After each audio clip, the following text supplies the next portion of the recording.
Hi, I'm Kathleen Staten, and I'm here center stage with Catherine Turocy of the New York Baroque Dance Company. Thanks for being with us today, Catherine. Great pleasure. Thank you for having me. The last time I spoke with you about Dido and Aeneas was September of 2019, and we had no idea what was in store for us then. And we're so excited to be mounting this production again coming up in just a month's time now. What has changed for what you have in store for us? Well, Kathleen, I can say from our original concept in September 2019 that basically Matthew and I have been able to go a little bit deeper into understanding how to present this. And of course, having gone through the pandemic and now on the other side, uh, there's maybe a more vulnerable edge to it. Understanding that one has to make these decisions, major decisions, in sometimes what appear to be fleeting moments, and that you can't really tell, what the future. You can't really predict what the future is going to be. So I can say that we have had taken some advantages of having the time. So we have signed up some new ideas and people for the set.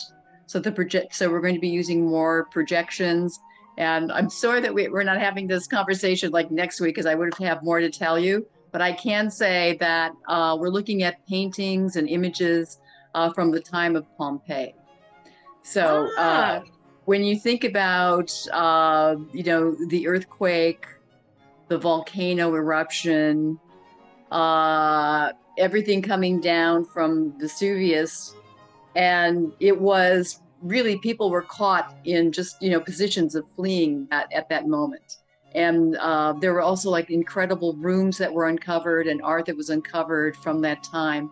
So we're kind of setting the feeling back in more of an ancient time, and that will allow us to use more of a sort of an ancient sort of Roman dress.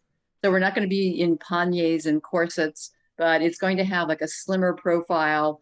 Just imagine a Greek frieze that's come to life, and it'll still have a sense of the Baroque gesture because the Baroque period they were actually copying the aesthetic of the ancient Greek and Roman art.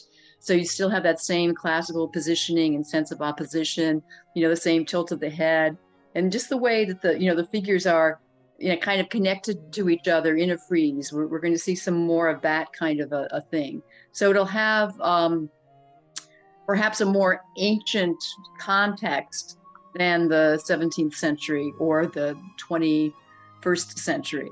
So I think that part has probably changed. And then also, we're going to use the chorus more like a Greek chorus. So you really get that sense of the story is coming, it's a human story, it's coming out of us, it's coming out of our history. We're revisiting it today.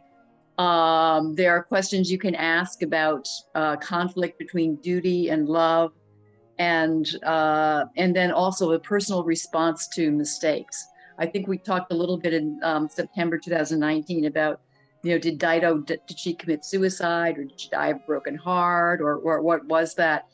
And when Matthew and I were talking about this, we talked about the sense of, not suicide, but that you really are so wrought with anxiety and pain that it is a broken heart. But in addition to the broken heart, which is the human part, the sense of shame that comes with letting down your position in society, because there was a broken law. And as we follow monarchies through the centuries, we can see where, well, yes, they are sort of having an extramarital affair, but now it's okay. They married. No names will be mentioned. Uh, and then, is that really okay? Or is it just that we're turning our eyes? And I think that Dido really, at that moment, just said, was honest with herself. And she did feel that weight of betraying her monarchy, really. It's fascinating to hear you talk about this because when we visited before, one of the major framing topics was the flexibility of this opera and the different ways that you've both seen it staged that were impactful to you and the different ways that you have said it.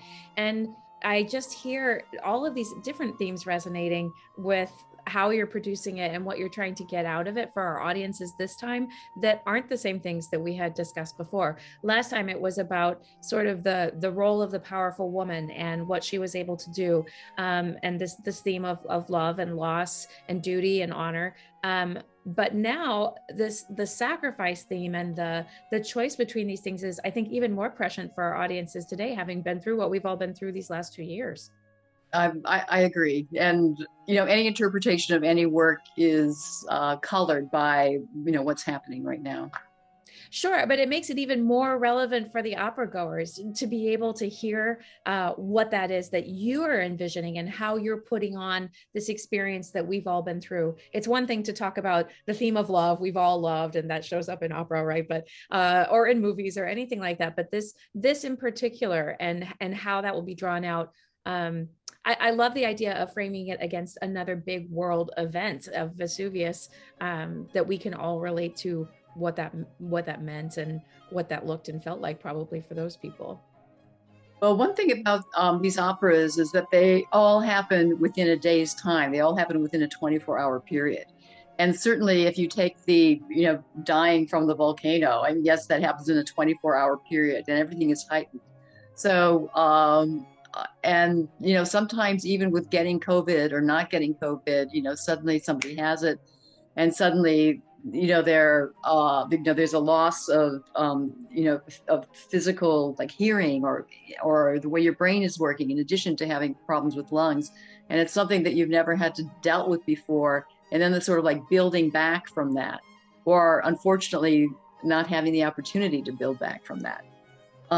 So I think that sense of being on the edge is very much going to be in this production. And it's kind of funny because when you look through it, is there ever a love duet with Dido and Aeneas? Not really. Is there ever a sort of very lighthearted, I love him, I love Aeneas, he's great? No, it's not there. And when you look at that, it's kind of peculiar. So some of these questions I'm trying to take up with the acting that the dancers are going to be doing, and we have like 18 people in the chorus. So there's going to be sort of a coloring of happiness or a shadow of great happiness that's then overshadowed by tragedy. And I'm going to really be depending on the chorus and the dancers to help bring this through the nonverbal music, through the instrumental music. And what I'm looking forward to is this is like a more produced opera than I've done before with Ars Lyrica. So I think it's going to be really fun for the audience just to have those extra visuals that they haven't. Well, I think they may have seen them in other operas, but this is the first time I get to play in that sandbox. I'm wondering how it will feel for the company to all be back on stage and creating this piece that everybody's been waiting for 2 years to have on their schedules in this production. What does it mean for all of you to be able to come back together again? Have you been working with your dancers? Actually, we just had a very intense March, and the dancers and I have worked on Charpentier's Les Arts Florissants with the Dallas Bach Society. And then we went up to Cornell and worked on something called The Pleasures of the Choral, that was looking at the quarrel between the merits of French music and Italian music that happened in the middle of the 18th century. So we have been together, but I think coming together again in Houston is always special because I think this is going to be almost our 10th year being there. I'll have to really like count the years, but something like that. Well, this has been phenomenal. Thank you so much for sharing the glimpse of what we're all going to get to enjoy. Thank you, Kathleen. Pleasure always to talk to you.